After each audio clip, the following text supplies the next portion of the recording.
വിശുദ്ധ ഗ്രന്ഥത്തിലെ 74-ാം സങ്കീർത്തനം. ദേവാലയത്തിന്റെ നാശത്തെക്കുറിച്ച് വിലാപം. ദൈവമേ, ഞങ്ങളെ എന്നേക്കുമായി തള്ളിക്കളഞ്ഞതെന്തുകൊണ്ട്? അങ്ങയുടെ മേച്ചിൽപ്പുറത്തെ ആടുകളുടെ നേരെ അങ്ങയുടെ കോപം ജ്വലിക്കുന്നതെന്തുകൊണ്ട്? അങ്ങ് പണ്ടേ തിരഞ്ഞെടുത്ത ജനത്തെ അങ്ങ് വീണ്ടെടുത്ത് അവകാശമാക്കിയ ഹോത്രത്തെ ഓർക്കണമേ. അവിടുന്ന് വസിച്ചിരുന്ന സിയോൻ മലയെ സ്മരിക്കണമേ. അന്തമറ്റ നഷ്ടാവശിഷ്ടങ്ങളിലേക്ക് അങ്ങ് പാദങ്ങൾ തിരിക്കണമേ. ദേവാലയത്തിലുള്ളതെല്ലാം ശത്രു നശിപ്പിച്ചിരിക്കുന്നു. അങ്ങയുടെ വൈരികൾ അങ്ങയുടെ വിശുദ്ധ സ്ഥലത്തിന്റെ നടുവിൽ അലറി. അവിടെ അവർ തങ്ങളുടെ വിജയക്കൊടി നാട്ടി. മരം വെട്ടുകാർ മരം മുറിക്കുന്നത് പോലെ അവർ ദേവാലയത്തിന്റെ കവാടത്തിലെ കടഞ്ഞെടുത്ത അഴികൾ മഴുകൊണ്ടും കൂടം കൊണ്ടും തകർത്തു. അങ്ങയുടെ ആലയത്തിന് അവർ തീവച്ചു.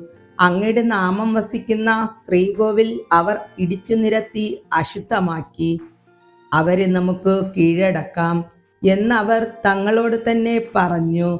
ദേശത്തെ ആരാധന കേന്ദ്രങ്ങളെല്ലാം അവർ അഗ്നിക്കിരയാക്കി.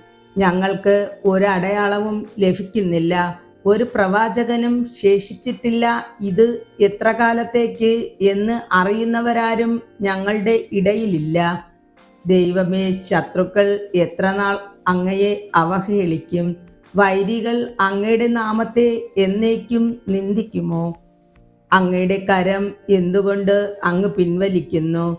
അങ്ങയുടെ വലത്തുകൈ എന്തുകൊണ്ട് അടക്കി വച്ചിരിക്കുന്നു? എങ്കിലും ദൈവമേ, ആദിമുതലേ അങ്ങന്റെ രാജാവാണ്. ഭൂമിയിലെങ്ങും അവിടുന്ന് രക്ഷ പ്രദാനം ചെയ്യുന്നു. ശക്തിയാൽ അങ്ങ് കടലിനെ വിഭജിച്ചു. സമുദ്രത്തിലെ ഭീകരസത്വങ്ങളുടെ തല പിളർന്നു.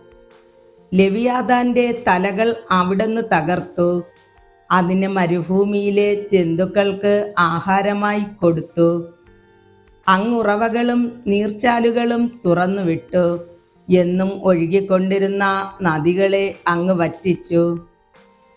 പകൽ അങ്ങയുടേതാണ്, രാത്രിയിലും അങ്ങയുടേത് തന്നെ. അവിടുന്ന് ജ്യോതിസ്സുകളെയും സൂര്യനെയും സ്ഥാപിച്ചു. അങ്ങ് ഭൂമിക്ക് അതിരുകൾ നിശ്ചയിച്ചു. അങ്ങ് ഗ്രീഷ്മവും ഹേമന്തവും സൃഷ്ടിച്ചു. കർത്താവെ, ശത്രു എങ്ങനെ അവിടുത്തെ നാമത്തെ അധിക്ഷേപിക്കുകയും അധർമ്മികൾ എങ്ങനെ അതിനെ നിന്ദിക്കുകയും ചെയ്യുന്നുവെന്ന് ഓർക്കണമേ.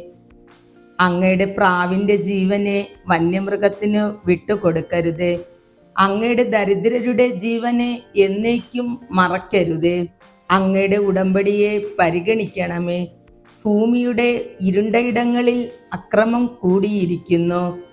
മർദ്ദിതർ ലജ്ജിതരാകാൻ സമ്മതിക്കരുതേ.